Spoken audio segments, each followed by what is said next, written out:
Шығармашылығының өзіндік мәнері қалыптасқан шебер суретші, дарынды кескіндемеші, Жұмақынның балалық шағы Асқар таудың етегінде, жазы жайлауда, қысы қыстауда көшіп қонып, ата кәсіп төрт түліктің ыңғайымен шаруа баққан шаңырақта өтті. Бала кезінен қиялы жетілген, табиғаттың көптеген таңғажайыптарының куәгері болып өскен Жұмақын өсе келе мүлде тосын бағытқа, арманына бет бұрды.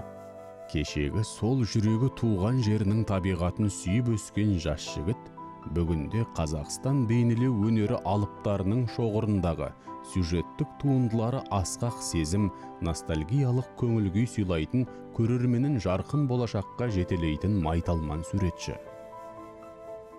Жұмақын Қайранбаев, психолог, философ, адамның ішкі дүниесіне, әртүрлі көңіл күйі мен тебіреністеріне, адами жақындық, туыстық, бауырлық деген сияқты осындай бір ерекшеліктерге көңіл бөлетін, соны сырғып шертетін, соны ашатын суретші ретінде танымал болды. Дәстүрлі ұлттық дүниетаным мен заманауи көркемдік тәсілді оңтайлы үйлестіре білетін қылғалам шеберінің шығармашылығы философиялық терең ойларға меңзейді. Жүрек қылын шертіп, көңіл түкпіріндегі сырлы сезімдерді тербейді. Суреткердің өзіндік сипатын айшықтайтын бұл ерекшеліктің қайнар көзі тым әріде. Нақтырақ айтсақ, оның түп негізінде жатыр. Әкеміз жаңа эпостарды жатқа айтатын, ақылды сөздер айтатын.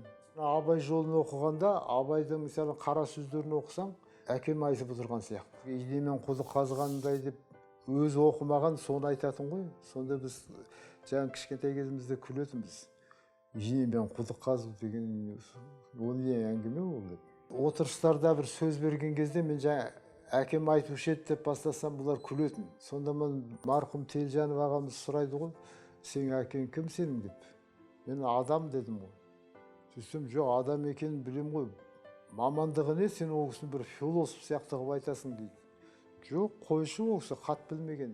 Адам болатын болмай, айуан болып кетпейтін қасиеттері туралы мақалдардың бәрін біледі. Ауылдағылардың бәрі ол кісіні тыңдайтын. Сонда жаңа ойлаймын, егер атамыз оқыған адам болса, ол кісінің президент болатын еді. Сондай қасиеті болған адам, содан бәріміз тарап отырмыз. Енді ол кісі бұрыннан ойлайтын, жаңа сурет салып жүрген, үйде сурет салам, далада сурет салам, есекті де салам, атты да салам, арбаны. Кешкеде шимайлап атсың, енді ол кісі мал бағып өскен. Маған айтады, сен қайтып күн көресің, сен ана шимайыңмен кімге керек ол? Бірінші курс бітіріп келгенде бір кітап издательстводан алып көркемдедім ғой енді. 3 күн түнімен жұмыс істедім, бердім бір 10 иллюстрация кітапқа. Соны әкем қарап жүрді. Соған бұған не береді дейді. Мен айтам, ата мен бірінші істеп тұрмын. Әкемізді ата дейміз. 100 рубльдің бір пачка ғой енді. Бір сомдықтан алып беріңізші. Оны қайтесің дейді, әкеме көрсетем пачкасын. Келсем бәрі бақта шай ішіп отыр екен алманың түбінде. Соңғы нанды көріп тұр енді әкем, жаңа әкем отырып қарап отыр. Не, тиын тебеніңді алдың ба? Алдым. Қанша берді деді, қазір көрсетім дедім. Жаңа бір нанды алып қойдым, 2 нанды алып қойдым, 4 нанды алып қойдым да, бір пачка ақшаны алып дастархан қойдым, сосын қайдым, 2-шісін қойдым, 3-шісін қойдым, сөйтіп 5 пачка қойдым. Сонда да әкем қарап отыр, сонда мұның 400 сом ба дейді. Ол кісі енді атақты қойшы болып жүргеннің өзінде жаңа 200 сом айлық. Соны жаңа қарап отыр, сен бұл шимайыңмен сен жақсы күн көретін сияқтысың ғой. Менің суретші інім Жұмақын өзінің кез келген сөзінде әкем айтқандай деп қайталап айтып беретіні бар. Әкеміз Қожақын өзінің адамгершілік болмысымен бізге үлгі болып кетті. Қолы бос кездерінде Кенесары жырын жырлап беретін, одан қала берсе сыбызғы тартатыны болатын. Сөйтіп біздің жан жүрегімізді өзіне баурап алған болу керек. Жұмақынның әкесімен арадағы қатынасы осы тұрғыдан бір-біріне жақын. Шығармалары шынайылыққа толы. Данагөй әке тағылымымен сусындап қоршаған әлемге көшпелі жұрттың көзімен қарап өскен Жұмақын назарын аудартқан әр заттан, әр құбылыстан өзгеше сыр аңдады. Жұмақынның өзіне тән ерекшелік бала жасынан тұйықтау болып өсті. Үйдің жұмысының көбін шын мәнісінде сол атқарып жүрді. Сабағын жақсы оқыды. Мен 10-шы класста оқып жүргенде ол одан 7-ші класста оқиды. Менің есебімді бірге шығаратынбыз. Сурет салумен 5 жасынан бастап айналысты. Бірақ енді оны арнайы оқытатын, сол саладан негізгі мамандығы бар суретшілер бола қойған жоқ. Бірақ сол өзінің еңбектеніп жүргеніменен училищеге оқуға түскен. Дүние құпия мен мұңға толы екендігін білетін дарынды кескіндемеші түрлі бояу, түстер үйлесімділігінің әсемдігіне тойған емес. Сабақтың барлығы негізінен орыс тілінде жүретін училищеде оқу, орысшаға шорқақ ауыл баласына әрине оңайға соққан жоқ. Бірақ қайсарлық қанында бар, табиғи дарындылыққа ие таулы табандылықпен талмай ізденіп, училищедегі оқуын жемісті аяқтады. Сондай-ақ үздік шәкірт ретінде сол кездегі одақтық дәрежедегі ең мәртебелі білім ордасының бірі Ленинградтың Репин атындағы кескіндеме мүсін және архитектура академиясына жолдама алды. Оның өзі бір енді ертек сияқты болатын. Іші деген қандай? 300 жыл бұрын Екатерина салдырған әдейі суретшілер үшін. Ол енді Европа. Біз мына жақта туғалы бері малдың қасында, ауылда жүріп, сөйтіп келгенде ана мүлде бір басқа өмір ғой. Онда қай музейге барсаң картиналар тұрған, осындай оқып, сондай жерді көріп, оны бітіргеннен кейін әрине бүткіл Европаның бәрін айналып шықтым, бәрін көрдім. Қанша жерді аралап, соның бәрін көріп, таң тамаша қалғанда, айланып келгенде өзің елің, өзің өскен жерің одан қымбат, одан тәтті, одан әдемі ештеңе болмай қалады екен.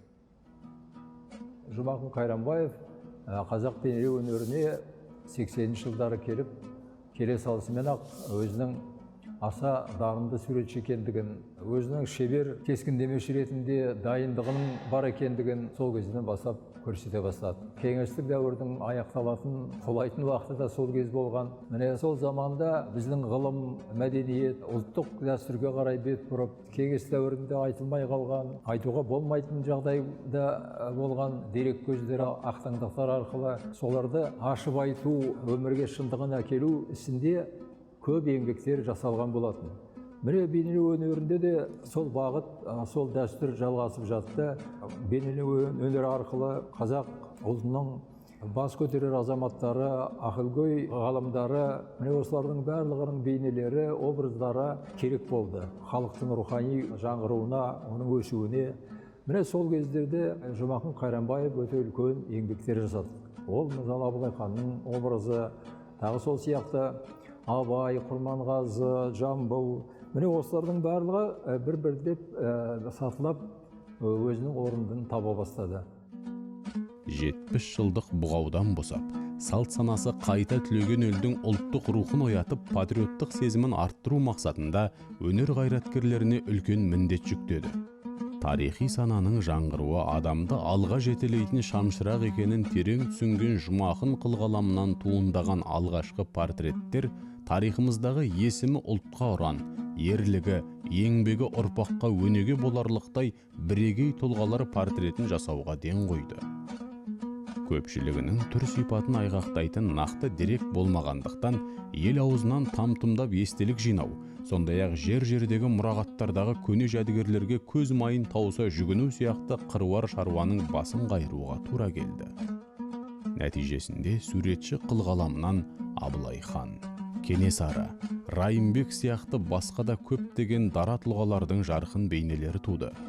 Қазақ хандығының бірлігін паш еткен Абылай ханның образдық портреті алғаш рет Жұмақын Қайрамбаев шығармашылығынан көрініс тапты. Абылайға конкурс жариялады. Мен оған қатысқанда бәріміз сол Абылайдың образын іздедік қой. Шетелден табылған бір саяхатшының сызған суреті болды. Сонда бізге таратып берді. Мен адамды көріп отырып сызған деген ол ұқсасын ұқсамасын бір образ ұстап алады бәрібір. Сондай бір образ бар. бірақ енді ол жерде маған кішкене европейский көрінді. Соның алдында мен жаңағы созылған бас сүйегін қайтадан кішкене басып қазаққа келтіру керек, сәл шықшытын қосып қазақ қылып шығардым. Сөйтіп қатысқанда мен өтіп кетті ғой. Сол кезде енді оған гонорармен бір 800 рубль алған, мыңдаған жаңағы доллар тұратын картиналар істеп жүргенде ана 800 рубль мені әлі сүйреп келеді. Кенесары да солай кетті. Кенесарында жаңағы Шот ағамыз Туралай ұрпақтарынан 11 адам тауып берді. Бәрі жаңағы орта бойлы, сосын шықшытты, сосын шикіл сары түрі. Сақал мұртын біреулердікін огненный деп аударды, біреулердікін оранжевый деп аударды, біреулердікін қызғылт деп аударылған. Әйтеуір сары, от сияқты сары ғой. Сосын жаңағы көзі кішкентай, сығырайған, бірақ көзі көк пен көк. Бәрінде жазылған. Мұрны таңқытан аулау. Соны тура қараған кезде оған тура қарап жауап беру мысы басады дейді ғой қазақ. Мен ойлаймын, мен біраз еңбек істедім мұны, жаңағы кәдімгі. Сол жасап шыққанымды президентке көрсеткенбіз. Көрсеттік, соны жаңағы көрсеткен үстінен құптаймын деп, үстінен кәдімгі мынандай бастан аяқ мынандай жер бұлай Назарбаев деп қол қойып тастаған. Абылай хан дегенде кез келген адамның көз алдына келе қалатын және жұрт санасына орнығып үлгерген бірегей бейнені Жұмақын осылай тудырды. Қазақ ордасы тарихындағы ең ұлы билеушілердің бірі санатындағы қайраткер портретімен дүйім жұртты бірінші болып жүздестірген Жұмақын бұл тақырыпқа одан кейінде айналып соқты. Осылайша көп фигуралы, ірі көлемдегі Абылайды хан көтеру атты картинасы жазылды. Және ол бүгінде елорда төріндегі тәуелсіздік сарайының сәнін келтіріп, мәнін арттырып тұр. Бұдан бөлек, Жұмақын бейнелеген Райымбек Батыр, Кенесары, Құрманғазы, Абай, Жамбыл, Бауыржан Момышұлы, Мұқағали Мақатаев портреттері де өзіндік шешімімен көз тартады. Сол сияқты жақындарының да әкесінің, ағасының, жұбайы мен қызының және бәз-бір замандастарының бейнесінде Жұмақын ерекше жылылықпен кескіндегенін байқауға болады. Вне зависимости от того, Жұмақын Қайрымбаев модель ретінде кімді алса да, миллион суретші, отбасының мүшелері немесе өзі, болмаса Қазақстан мәдениетінің көрнекті өкілдері болса да, ол әрбір образдың артындағы адамның рухының шынайы құндылығын ашып көрсетуге тырысады. ценность человеческого духа. Адам баласы әлгі бір көбінше алдындағы болған нәрселерді ұмытып, жаңаға кіріп кетеді. Мысалы енді мынау кеңес үкіметі кезінде бізде бұрынғы болған хандарымыз, батырларымыз бәрін ұмытып қалдық қой, ана эпостар арқылы болмаса. Соны мен ойлаймын енді, соны жарайды, мен бұрынғы кездегі мысалы Абылай хан, Кенесарыларды мен біраз қолға алдым, Райымбекті қолға алдым. Мына келесін ұмытпас үшін мен балаларыма өзім сабақ беріп жүргесін бәрін айтам, ылғи оның бәрін айтып жүремін. Содан мен ойладым енді, осы біздің өзіміздің туып өсіп өскен кезінде, адам болған кезіміздегі батырлардан да біреуін істейін деп. Соны ойлап осы Бауыржан атамызға келіп тоқтағанмын. Өйткені бұл күнде анадегі бір фотолары, газетке шыққан елдері, осы біреусі бір жерде бір ауылда ма, біреудің газет жатқан жерден ба, қарасам газет жатыр, сарғайып кеткен. Сонда бұл кісінің мына басы осылай тұрған басы. Соны мен үлкен қылып жыртып алып қалтама салып алдым, үйге келсем қырқып салып қойған бір жерде. Сосын барып жаңағы мұны жан-жағының барлығын қалай ұйымдастыратынымды өзім қарындашпен отырып көп отырдым, осы 2-3 ай айландырдым. Жаңағы бекіту үшін, жаңағы қағазға бекіткен, картинаға бекіту үшін астына әдейілеп ескерткіштер жазады ғой, кәдімгі алтындап. Сөйтіп Бауыржан Батыр деп жазып қойды. Бұны әлі елге көрсеткен жоқпын. Қалай қабылдайды, қалай болады енді өзім әлі біліп тұрған жоқпын.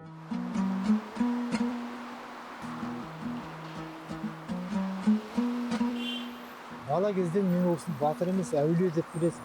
Сон бір күні жаңағы Райымбектің тура тұқымы бар ғой, тура, содан қалған балалар, немере шөбере келді. Соларды жинап бір көрсетті. Өзі бәрі тұқымы бәрі бір бөлініп кеткен емес. Бәрі бір үйдің адамы бір тұқым екенін көрініп тұр. Мен өзім жаңағы набойын жасап, сол кісінің портретін жасадым. Жасаған кезде мен ол кісінің батыр қылып емес, бәрі айтып кеткесін. Мен ол кісінің әулие қылып үйдің ішінде отыр. Шаңырақтан үйде, киіз үйде шаңырақтанға төбеден түседі ғой жарық. Сол төбеден беріп, сонда басына маңдайына мұрнының үстіне түскен жарық бетіне түскен содан жаңағы сонда қабағы салыңқы сонда бірақ күш қайраты бар адам екен сондай қылып алдым.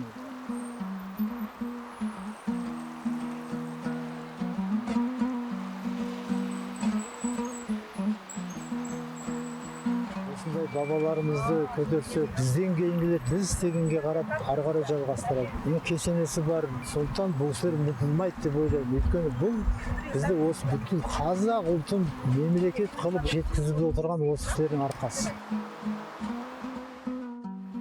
Жұмақын Қайрамбаевтың көрермен көңілін аударған сәтті туындыларының бірі Мұқағали Мақатаевтың портреті.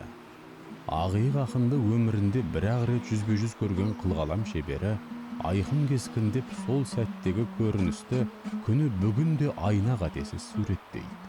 Оған дейін мен ондай тірі атақ шыққан адамдар көрген емеспін. Күн деген жайма шуақ. Астында тау сілем болып көрініп тұр. Үлкен осы биіктік осындай тастың үстінде ол кісі орамалын жайып қойып отыр үстінде. Осылай аяғын айқастырып, малдас құрып емес қазіргі заманның адамы сияқты. Отыр, аппақ ақ туфлиін шешіп қасына қойып қойған көкшеттің үстінде отыр. Ақ носки, ақ костюм, ақ көйлек, ақ галстук, шаштың қап-қара. Көз қап-қара болып көрінеді, бұл оғысымен тау жағымызда отырды ғой, силуеті көрініп тұрды кәдімгі. Бұл тап осы отырған сияқты. Сонда ол бір ертек кино сияқты. Мұқағалидың Жұмақын Қайрамбаев сомдаған осы образы сәтті шыққаны сонша, бірқатар кітаптарының иллюстрациясына және ескерткішіне де түпнұсқа ретінде бейнесі алынды. Одан бөлек, ақынның ұлы Жұлдыз Мақатаев әкесінің ең сәтті шыққан образы Жұмақын Қайрамбаев қаламынан туғанын айтып, суретшіге ризашылығын білдірді.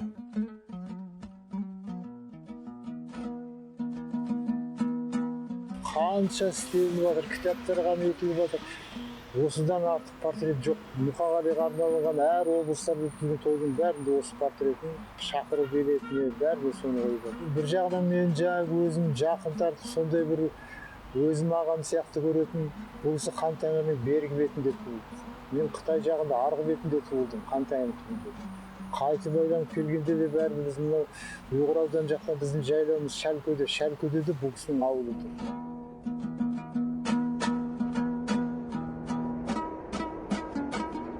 Достарым айтқан, сен картиналарыңды, сен Мұқағалидың өлеңдерін оқып отырып істейсің ба дейді. Жоқ, мен поэзияны онша оқымаймын деп сен оқып көрші.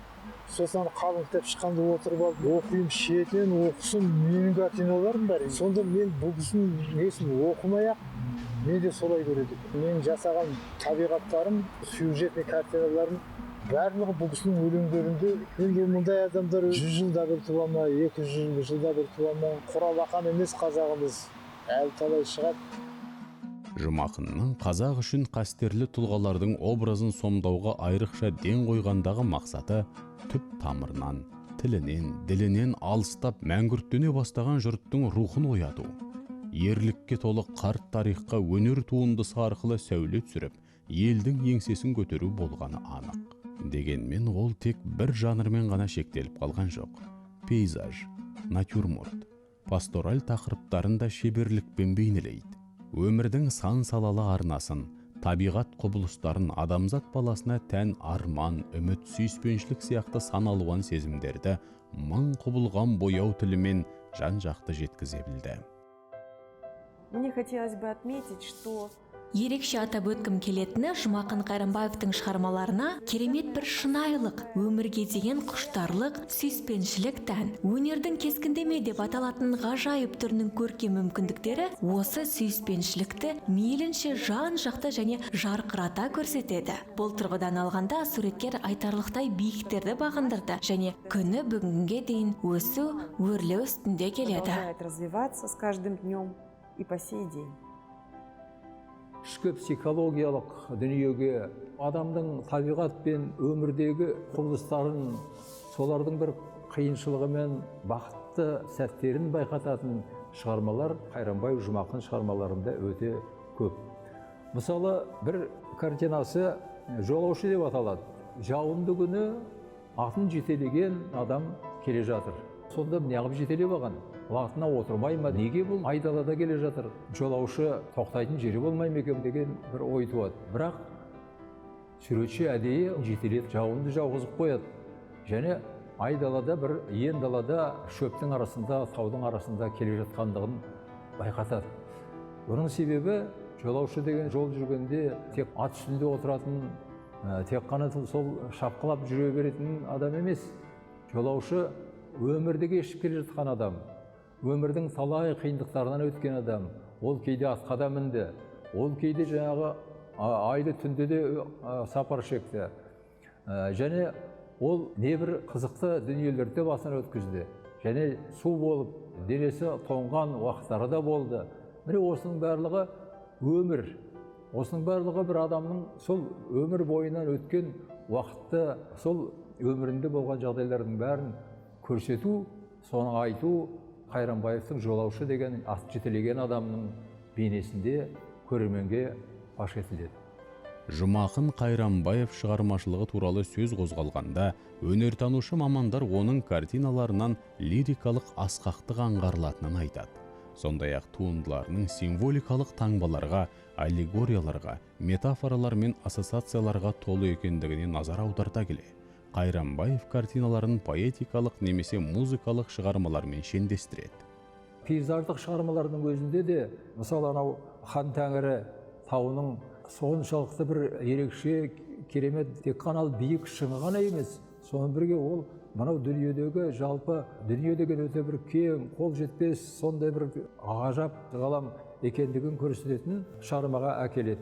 Керемет әдемі табиғаттың жаратқан бір жануарларының өзі де әсемдігі, көркемдігі бар, олардың да бір өмірге деген пиғылы бар екендігін көрсететін шығармаларға айналып кетеді.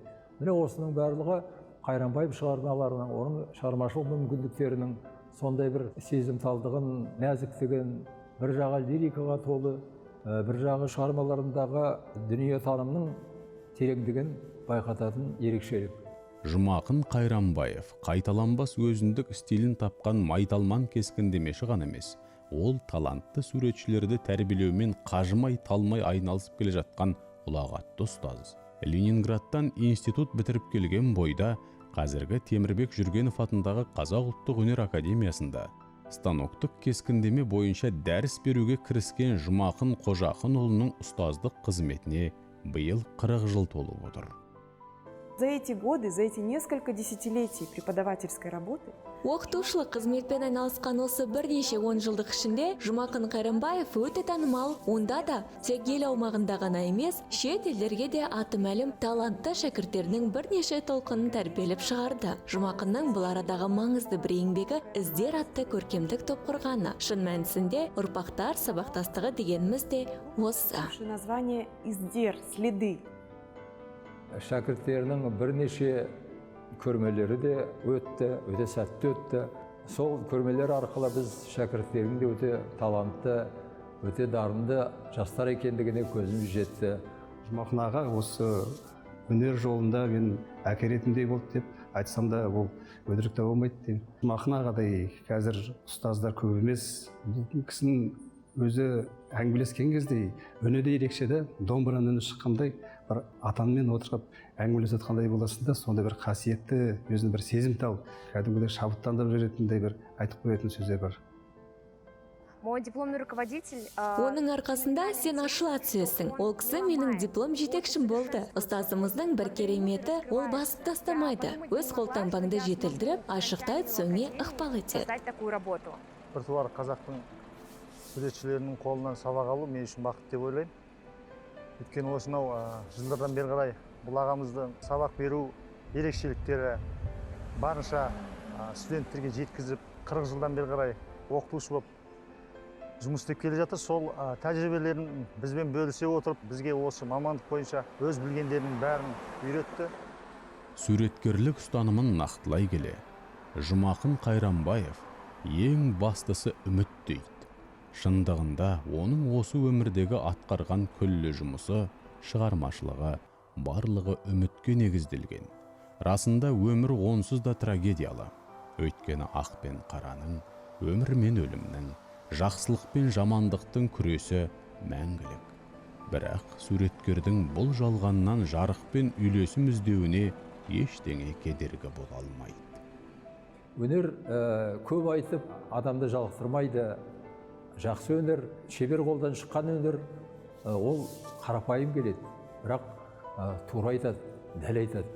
Міне сондай суреткердің бірі бүгінгі Жұмақын Қайранбаев. Дәл айта алатын менің өнерім өмір сүреді ары қарай. Осы адам болып жаралғаныма, адам болып өскеніме, адам болып осы өнерді дамытқаныма Құдайға шүкір. Одан артық маған не керек?